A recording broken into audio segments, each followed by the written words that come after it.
అరుణాచలం కథలో కొత్త ట్విస్టులు ఏంటయ్యా అంటే, ఒకటి ఇవాళ సంప్రోక్షణ శాంతి హోమం దగ్గరకొచ్చారు. వాస్తవంగా ఇన్సిడెంట్ జరిగిన రోజున చేయాలి. కాకపోతే ఆ రోజున లక్షలాది మంది దర్శనానికి వస్తున్నప్పుడు అది ఆపేస్తే ప్రాబ్లమ్ అని అప్పుడు చేసి ఇప్పుడు చేస్తున్నారు. ఇది నెంబర్ 1. నెంబర్ 2 వచ్చేటప్పటికి ఒక కమిటీ వేశారు. ఆ కమిటీ నివేదిక ప్రాథమికంగా ఎలాంటి బేసు లేకుండా కట్టేశారు, ఎవరు అనుమతి తీసుకోకుండా కట్టేశారు అని చెప్పేసింది. మిగతాదంతా విచారించాలంటే ఓ నెల రోజులు టైం అడిగింది. ఇక్కడ అసలు విషయం ఏంటంటే 8 మంది ప్రాణాలు కోల్పోవడానికి కారణానికి సంబంధించి కమిటీ ఫైనల్గా ఏ అధికారులను తేల్చుద్ది, ఇంజనీర్లని. ఇందులో మళ్ళీ వీళ్ళని సమర్థించేటటువంటి వాళ్ళని కాపాడుకొస్తూ అవతలది. వాస్తవంగా దీని వెనకాల ఉండేటువంటిది ఇట్లా అక్రమంగా సంపాదించుకోవడానికి ప్రసాద్ టీం డబ్బులు మింగేయడం కోసం జరిగినటువంటి కుట్ర.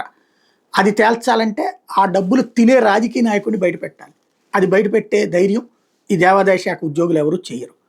కాబట్టి పైన ఇప్పుడు తిరుపతి తొక్కిసలాటప్పుడు అక్కడి నుంచి బయటికి కొంతమందిని ఎవరు తీసుకొచ్చారు ముందు, ఆ తీసుకొచ్చే వాళ్ళ కోసం జరిగినటువంటిదే తొక్కిసలాట. వాళ్ళు వెళ్ళిపోతుంటే వాళ్ళకి దర్శనం ముందు అయిపోతుందని మిగతా వాళ్ళందరూ ఎగబట్టడం వల్ల జరిగింది.